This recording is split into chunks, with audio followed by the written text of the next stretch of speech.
Bismillahirrahmanirrahim. Assalamualaikum warahmatullahi wabarakatuh. Waalaikumsalam warahmatullahi wabarakatuh. Alhamdulillahi rabbil alamin. Hamdan na'imin hamdan syakirin hamdan yuwafi ni'amahu wa yukafi'u mazidah. Wassalatu wassalamu ala sayyidina Muhammadin sallallahu alaihi wasallam bin Abdillah wa ala alihi wa sahbihi wa nasarahu wa wala la hawla wa la quwwata illa billah amma ba'd. Yaqulullahu ta'ala fi kitabihil karim wa huwa asdaqul qailin. A'udzu billahi minasy syaithanir rajim. Inna safa wal marwata min sya'airillah faman hajjal baita aw i'tamara fala junaha alaihi an yatawafa bihima wa man tatawwa'a khairan fa innallaha syakirun alim. Wa qala an-nabiyyu sallallahu alaihi wasallam al-umratu ila al-umrah kafaratu lima bainahum wal hajjul mabrur laisa lahu jazaa'un illa jannah. Rawahu Muslim atau kama qala Rasulullah sallallahu alaihi wasallam.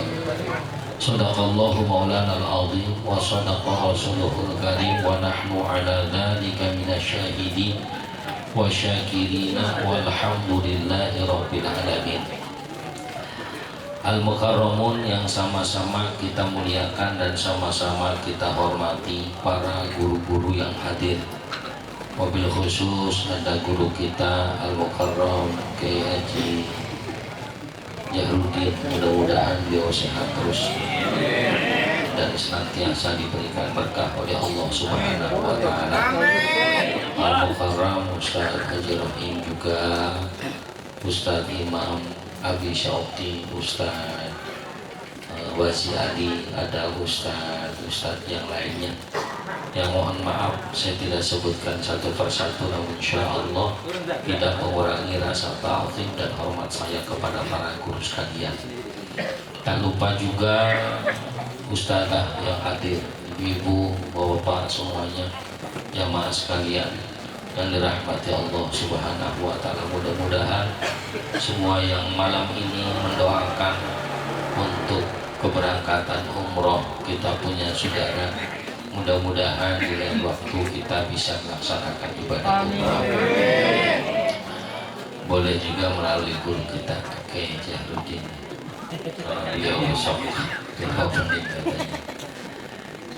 juga tak lupa Akhil Mahbub Ustaz Martin ya, yang alhamdulillah biidznillah qadarullah insyaallah hari Rebo beliau berangkat ke Soekarno Hatta. Dari situ baru berangkat ke Jeddah, dari Jeddah baru ke hotel, dari hotel baru menunaikan ibadah umroh pertama. Hadirin yang dirahmati Allah Subhanahu wa taala, setiap kita ketika ditanya pengen umroh apa enggak, pasti jawabnya pengen. Kalau ditanya punya ongkosnya apa enggak, masing-masing lah itu ya. Ada yang bilang punya, ada yang ragu-ragu jawabnya, ada yang duit dari mana. Nah ini hadirin yang dirahmati Allah Subhanahu wa taala, salah satu ibadah biasanya kita melaksanakan ibadah itu dekat-dekat. Sholat ya kita lakuin dekat, walaupun kadang rasanya jauh ya. Sholat itu dah dekat, cuman kadang rasanya jauh ya. Bahkan yang kadang sebelahan sama musola rasanya jauh banget, jadi kayak mau pergi umroh gitu. Nih hadirin yang dirahmati Allah Subhanahu wa taala. Kemudian Bahkan ada ibadah yang kita nggak kemana-mana bisa kita lakukan di rumah, puasa. Tapi ada ibadah yang bukan hanya saja sekedar amwal, harta, bukan hanya sekedar amal, perbuatan, tapi juga harus ada qalban, hati. Mana ibadah itu? Umroh. Hadirinnya dirahmati Allah Subhanahu wa ta'ala. Bahkan sampai dikatakan dalam hadis riwayat Imam Nasai, al-umratu wajibatun. Umrah itu bahkan hukumnya dianggap wajib untuk sebagian pendapat. Kawujubil haji man istata'a ilaihi sabila. Sebagaimana kewajibannya haji bagi orang yang mampu untuk melaksanakannya. Hadirin yang dirahmati Allah, ulama dengan hadis ini kemudian menganggap satu buat siapapun, ya, yang garis bawahnya manis tato'a ilaihi sabila, yang mampu atau dimampukan, ya baik dia mampu secara finansial, sehat dan sebagainya, ya, atau dimampukan biasbab dengan sebabnya orang lain, maka hadirin yang dirahmati Allah, ada perintah yang sangat untuk melaksanakan ibadah umroh itu. Karena nggak sedikit orang yang ketika dia memiliki ongkos, ya, kesempatan untuk ibadah umroh, tapi kemudian digoda oleh setan. Karena setan itu kan pasti hadir dalam tiap ibadah. Kalau ibadah nggak ada setannya, ya bukan ibadah. Jadi hadirnya rahmati Allah Subhanahu wa ta'ala, itu setan kasih timbang-timbang kepada kita. Andai kita punya duit, katakanlah 50 juta, ya, kebetulan kita punya motor rusak mulu dah, maka hadirin yang dirahmati Allah Subhanahu wa ta'ala, kalau bukan karena keimanan, itu rasanya sulit uang 50 juta itu kita setorkan untuk umroh. Ya rasanya berat, kita mau nelpon ke Jahrudin itu berat. Ya Subhanahu wa ta'ala, ya cenderung kita paling yang kita kejar itu brosur. Honda, Yamaha, apa Suzuki, ini kan gitu. Ini umum hadirin yang dirahmati Allah Subhanahu, kecuali di kampung kita. Kecuali di kampung kita. Biasanya orang kampung kita nggak begitu. Kenapa? Duta kagak. Umroh yang ada, motor yang ada. Masya hadirin yang dirahmati Allah Subhanahu. Hadirin yang dirahmati Allah Subhanahu wa ta'ala. Nah, ibadah ini penting karena bukan hanya sekedar ngisi hati, tapi segala hal yang dilakukan di sana tarbiyah buat kita. Seluruhnya adalah pendidikan untuk kita. Saat nanti Bang Martin sampai di sana nih, kemudian melaksanakan tawaf umroh, dari tawaf itu udah jelas tuh Allah ngajarin kepada kita, Aish ma syi'ta fa innaka mayyit. Putaran kita itu kan hakikatnya ya ketemu di tempat yang sama. Hidup kita pun sama sebetulnya. Mau bagaimanapun keadaan, toh yang tadi hari Senin, minggu depan ketemu lagi sama Senin.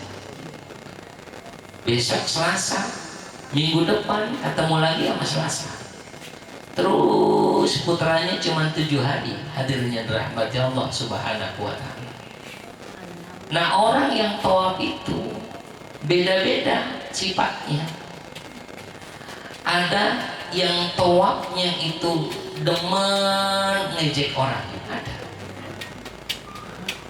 Ya model orang diganti dia dikata apa aja. Sebab kan ketika tawaf orang macam-macam. Ada yang kulitnya hitam, abu-abu, pink, ada juga ada karena kepanasan. Yang putih dan sebagainya itu ada subhanahu wa ta'ala. Orang kalau di dunianya atau biasa di rumahnya tuh sering ngomongin orang, biasanya ketika tawaf itu hati nggak bisa juga diem. Ya orang kita amat.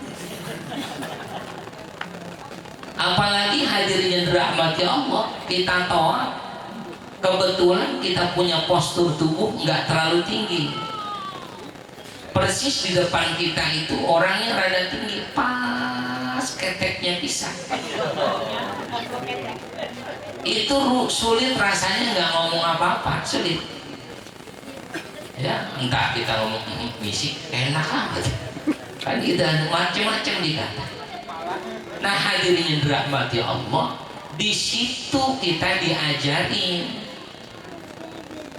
baiknya kita menjalani hidup atau buruknya kita menjalani hidup. Toh yang buruk, yang baik, yang ahlul ibadah atau ahlul maksiyah, semuanya sama. Setiap kali hari bertambah, setiap kali itu pula umur makin berkurang. Yang kita harapkan hadirin yang dirahmati Allah subhanahu wa ta'ala, saat tawaf itu usai, saat tawaf itu selesai, hadirin yang dirahmati Allah, kita masih mampu untuk mereguk zam-zam itu. Mampu, kita masih merasakan nikmatnya air zam-zam. Artinya orang yang hidupnya makin baik, hadirin yang dirahmati Allah, pasti akhirnya pun akan baik. Dan ternyata bukan sekedar hidup, persoalan apapun.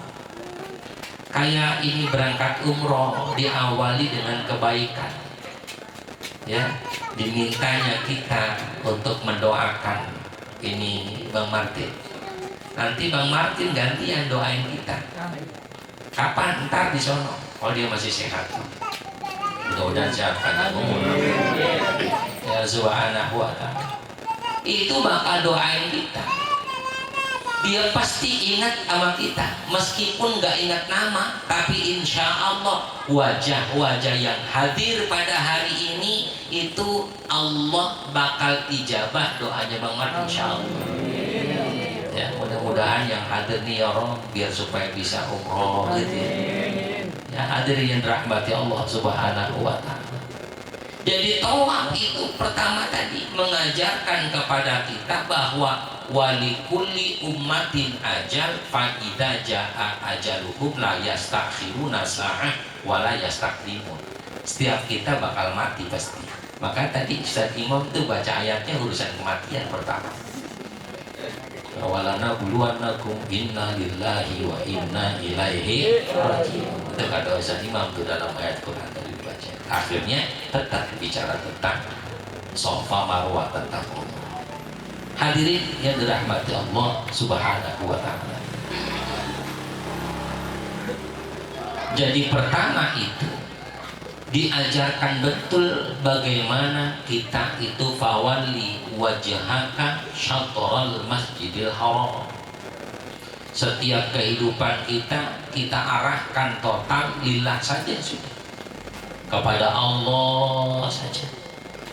Maaf hadirin yang dirahmati Allah, kenapa kemudian ini saya anggap juga sangat penting? Umroh ini sangat penting. Sebab maaf, kalau ukuran kita ibadah di kampung kita, rasa-rasanya buat kita nih, buat kita itu untuk maksimal rada susah. Ya. Itu untuk maksimal rada susah. Apalagi maaf, kalau kita sholatnya juga nggak ke masjid, nggak ke musola. Ibu-ibu lah khususnya. Itu pun makin ribet sholat. Kurang khusyuk. Kenapa? Itu suara listrik kedengeran mulu. Ya, segala hal itu mampu untuk merusak kekhusyukan kita. Tapi subhanallah hadirin yang dirahmati Allah, Kalau udah sampai di kota Makkah, ya, sudah berada di Baitullah, di dekat Baitullah, umumnya walaupun ada orang maksiat ya ada, umumnya orang itu giroh untuk ibadah, nggak mikirin apa-apa, pikirannya kagak.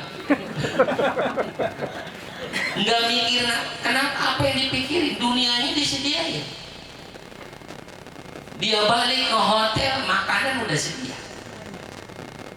kenyang dia, subhanallah. Di saat kenyang itu disuruh lagi berangkat menuju Allah lagi, ke Baitullah, ke masjid lagi, balik begitu. Itu cuma bisa dirasain hadirin yang dirahmati Allah di sono. Maaf buat kita, kecuali kita wali, buat kita tuh sekarang tuh begitu. Tapi kalau di rumah kita hadirin dirahmati Allah, makan lagi enak, suara ajan ntar dulu, iya, nggak bakal kita ayo semuanya dulu, enggak, tanggung habisnya dulu.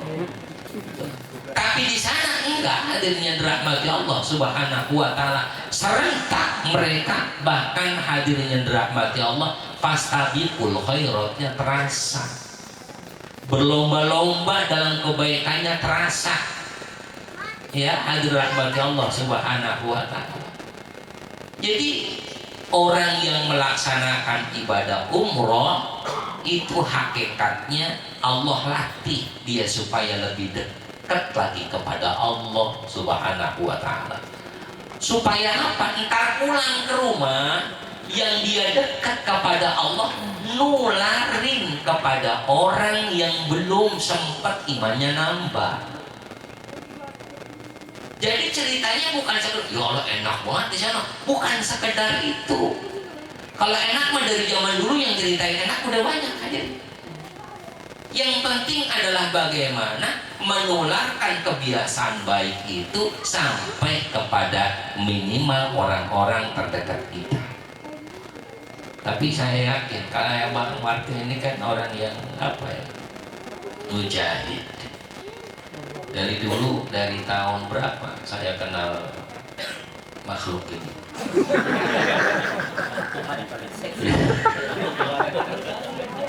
Ada 11 tahun, 12 tahun kan 11 tahun. Saya boleh cerita sedikit. Pertama kali, jadi saya sangat dekat sama beliau secara fisik, secara hati, sangat dekat. Saya beberapa kali juga merasa terharu ketika beliau sampaikan kalau beliau mau berangkat umroh. Dulu saya berharap saya bisa berangkat bareng dia. Ya nggak berdua doang, banyak juga di sana. Itu cuma Allah kasih, alhamdulillah. Nah ini ada Subhanahu wa taala, pertama kali saya hadir di sini ketemu itu makhluk itu. Ya, saya pakai kaos kalau nggak salah, saya pakai jeans. Dulu masih rada mudaan, pakai pet gitu ya. Pakai pet itu karena dia emang tukang ikan ya. Tukang miara ikan. Saya kenal beliau, dia juga nggak nyangka saya juga mungkin Ustadz. Saya juga nggak nganggap dia juga, saya juga baru nyangka waktu itu, nggak nyangka kalau dia juga ternyata orang gitu, nggak nyangka. Jadi sangat dekat saya sama dia, sangat dekat. Dan orang yang paling sering saya marahin mungkin dia. Ya, orang yang paling saya sering marahin. Dia bawa hati ini, jadi sangat dekat saya. Karena ini mudah-mudahan Allah sehatin terus semua. Ya, sampai hari ini kan saya kira juga ketua PPH, ya, mungkin ketua majlis Pak Talim sedunia yang paling PH dia. Yang mau dikata apa aja, maka daya luar biasa perjuangan. Karena itu saya bersyukur sangat ketika dia ini mau berangkat umroh. Saya nggak banyak minta saat dia sampaikan. Saya bilang enggak, saya cukup minta antum doain saya, itu satu. Yang kedua, sorban gamis bawahnya.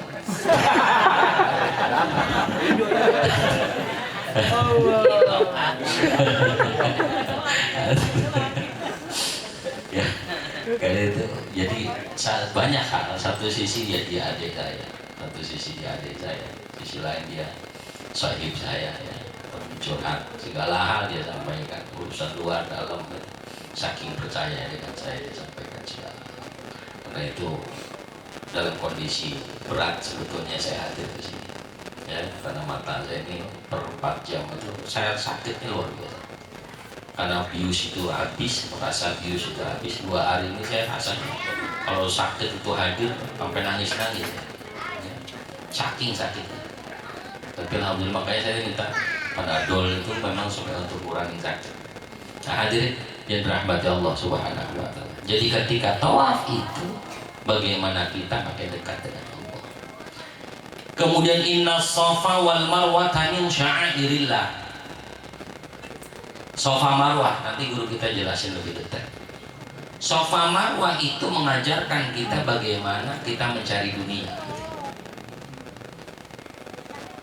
Ikhtiar itu ada kewajiban kita. Kewajiban kita itu berikhtiar cari rezeki di mana kita bisa cari itu tetap wajib kita lakukan. Masalah dapat enggak itu urusan Allah. Nah, begitu juga kita hari ini urusan umroh itu hadirnya dirahmati Allah diberangkatin enggak itu urusan Allah. Cuman niatan dan usaha itu tetap kewajiban kita. Safa Marwah itu kan nyari air, tapi akhirnya Allah kasih tuh air ternyata nggak pakai dicari sebenarnya bisa, cuman ngajarin kita supaya ada kewajiban berikhtiar. Hadirin, sekarang ada orang paham ketika ujuk-ujuk ngaji tasawuf ini repot. Ujuk-ujuk ngaji tasawuf, urusan rezeki mantan juga Allah kasih. Benar, orang diikat aja juga masih hidup. Hadirin, orang diikat itu masih dikasih rezeki. Ngaji tasawuf itu wajib, kita perlu ngaji itu perlu. Cuman kata Imam Syafi'i, orang yang ngaji tasawuf doang tapi nggak mau ngaji fikih itu dianggap kafir. Orang yang cuma ngaji fikih nggak mau ngaji tasawuf itu dianggap fasik. Berarti orang harus ngaji syariah juga. Ini penting saya sampaikan. Inna safa wal marwah itu yang disampaikan Allah kepada kita. Hadirin yang dirahmati Allah, mentang-mentang kita ngerasanya jadi wali nih, misalnya ngerasa, ini kan belum jadi wali, baru ngerasa jadi wali, rumahnya cicing wae nggak mau usaha pisan. Ya, ada kewajiban kita. Mungkin kalau timbang ukuran kita bisa hidup mah benar, bisa hidup. Hadirin yang dirahmati Allah, toh nyatanya kita nggak pernah minta apa-apa sampai ke sini ternyata makanan banyak. Hadirin, apa ikhtiarnya? Nyatanya kita tetap dari rumah harus melangkahkan kaki sampai sini. Coba diem aja, siapa yang mau nyeret kita? Ya, siapa yang mau nyeret kita? Nggak ada. Hadirin, kalau diem aja belum tentu kita ketemu bolu. Bener-bener belum tentu kita di rumah kita nih nggak bakal ketemu salak kita. Hadirin, ya kita tahu rumah situ pada ya, mempunyai buah pas ada selamatan doang. Hadirin yang dirahmati Allah Subhanahu wa taala, ini penting. Maka inna safa wal marwah min syairillah itu adalah bagian dari urusan dunia. Diajarin kita sama Allah bahwa ikhtiar itu kewajiban, urusan nanti urusan Allah, hasilnya urusan Allah. Terakhir tahallul. Tahallul hadirin, biasanya tahallul itu ya motong rambut kita. Biasanya rambut ini kita sebut sebagai mahkota, kita jagain betul tuh rambut ya. Sampai kadang-kadang waktu kita masih bujangan rada tuaan dikit muncul uban 1, 2, rasanya kalut banget gitu. Waduh, ubanan lagi ya. 1 muncul, muncul lagi 2, aduh nambah lagi 3, nambah, lama-lama udah nggak kalut lagi, udah numbuh semua uban ya. Yang subhanahu wa ta'ala, apa yang dimaksud Allah, apa pendidikan yang Allah pengen dari kita? Buang sifat takabur kita yang hari ini mungkin merasa dititipkan oleh Allah. Jangan salah, tsumma latus'alunna yauma idzin. Semua yang dititipin bakal ditanyain oleh Allah Subhanahu wa Ta'ala.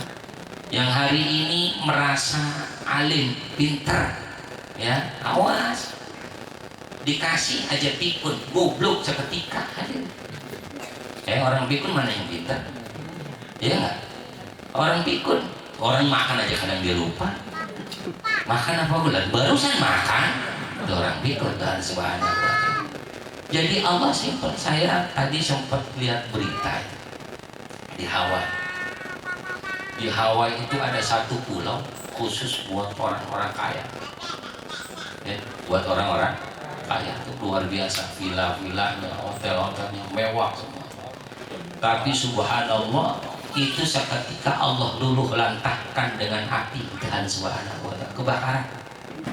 Kurang lebih 100 orang tewas. Ya. Sebegitu satu pulau, sebegitu indahnya seketika bisa habis oleh Allah Subhanahu wa Ta'ala. Tadi Ustaz Imam udah ngingetin lagi sama kita, innalillahi wa inna ilaihi raji'un. Nah, hadirin yang dirahmati Allah Subhanahu wa Ta'ala, maka alhamdulillah ya, kita bersyukur sangat, ya, sangat bersyukur. Saudara kita mau berangkat umroh.